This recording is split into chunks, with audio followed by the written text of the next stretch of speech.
So my dear friends, in this lecture, we are going to talk about taxation of the non-resident through presumptive mechanism. Through presumptive taxation. So what do you mean by presumptive? You already know Indian presumptive system 44 AD, where we have given the option to Indian businesses whose turnover is less than 2 crore rupees to pay tax at the rate of 6% or 8% of a turnover. Similarly, for Indian professionals, we are having 44 ADA, where we tell them only 50% of your gross receipt should be paid as a should be shown as a PGBP as a income. And then we are having 44 AE for GTA, goods transporters, where we are having a 7,500 rupees per month criteria for ordinary transport vehicle, and if it is heavy goods vehicle, then 1,000 rupees per ton per vehicle per month or part thereof. So these are the laws which are a presumptive law that you already know from PGBP chapter, which were applicable for residents. Please understand. Now we are going to talk about presumptive systems which are exclusively made for non-resident, and there are total 4 sections.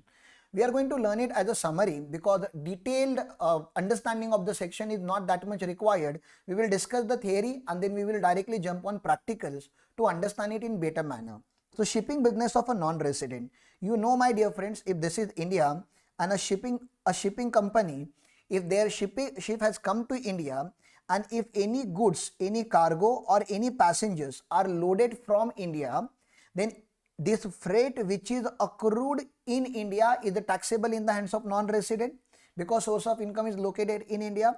Not only that, my dear friend, this particular non-resident ship had loaded some cargo from Sri Lanka, okay, but money in terms of that particular shipping or consignment was not given in Sri Lanka. So Sri Lankan agent said, you go to India, we are also having division in India. Indian division will make you payment. Indian division will make you payment for the cargoes which are loaded from Sri Lanka.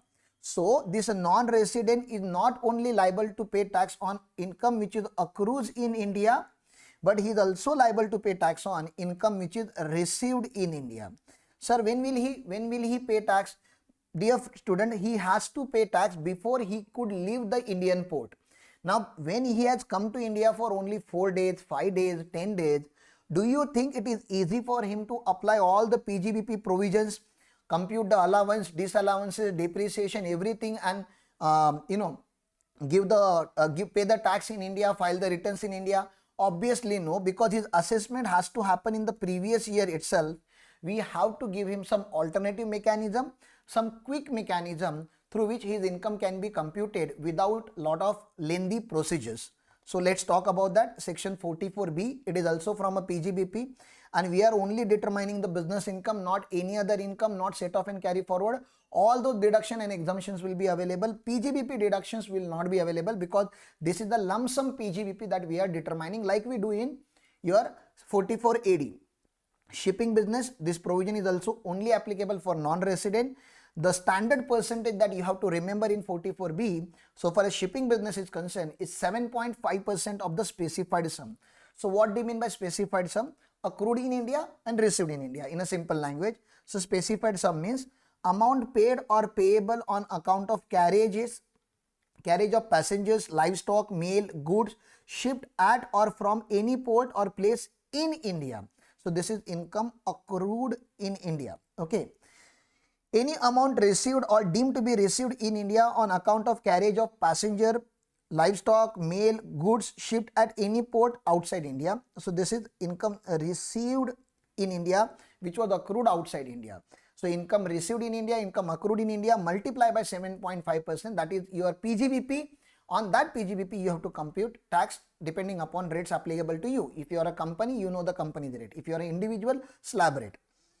Sir, any option to declare lower profit than this by maintaining books of accounts and all? No option to declare the lower profit. He has to declare minimum 7.5%.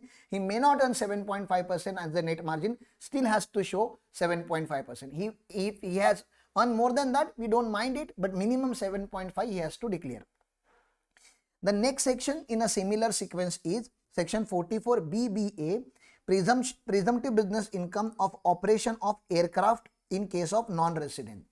So for vessel, just now we have discussed, similarly in India, many foreign aircraft comes, and they take cargoes, they take passengers, they take mail and courier from India.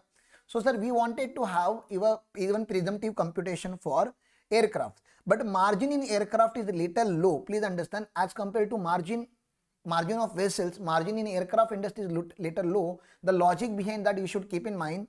The operation cost of vessel is one of the cheapest mode of transportation, because cost of operating vessel is much more lower as compared to cost of operating aircraft.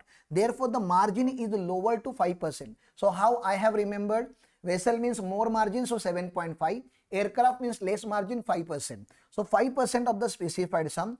This is also applicable to the non-resident. Okay, non-resident who is having the operational aircraft in India.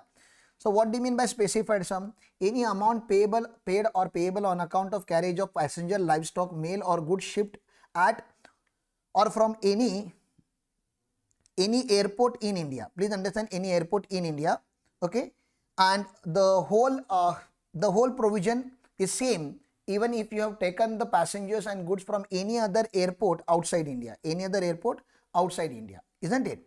So declaration of lower profit option is not available even under this particular table. So this is what you need to remember. Next, sir, will they get any other deduction in PGBP head? Definitely no. Sir, will they get deduction under chapter 6A if they are eligible? Yes. Sir, will they get set off and carry forward? Yes.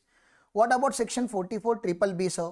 Now we are going to talk about two projects in India, power plant and turnkey power project. Please understand, turnkey power projects, sir, we want investment in power projects in India. Many villages, many rural area, including the area where I am teaching you right now. I'm recording this lecture right now. I'm located in one of the small town of Maharashtra, where every week we are having power cut. Okay, every Monday we will not have electricity, and sometime even during regular working days the electricity can be gone. So there is no assurance that electricity will be definitely there like we have in Mumbai. Okay, but here the power cut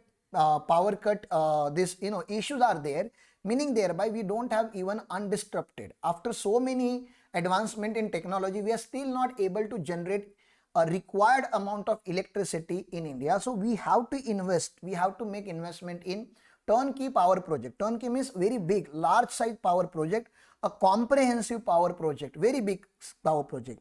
So who will do this? We are inviting non-resident to invest in India, and after investing they will be generating lot of revenue. We are saying, okay, we will give you presumptive mechanism, which is a concessional mechanism where you have to declare only 10% of the profit margin.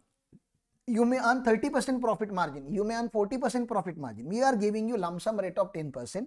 So this is applicable for business of civil construction of a or business of erection of a plant and machinery or testing or commissioning thereof in connection with turnkey power project approved by the central government. It is only and only applicable to foreign company. Obviously, a individual or partnership firm will not have the capacity like this, where they will invest thousands of crore in Indian power project. This is applicable at 10% of sum.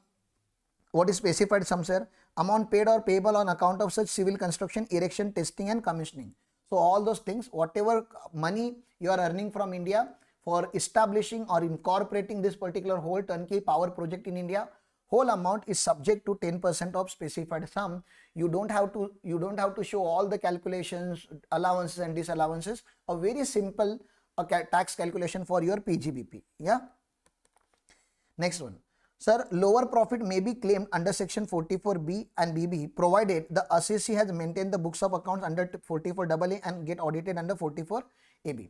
So this is already there. You must understand this. This is what we have to learn from the presumptive scheme of non-resident. Thank you.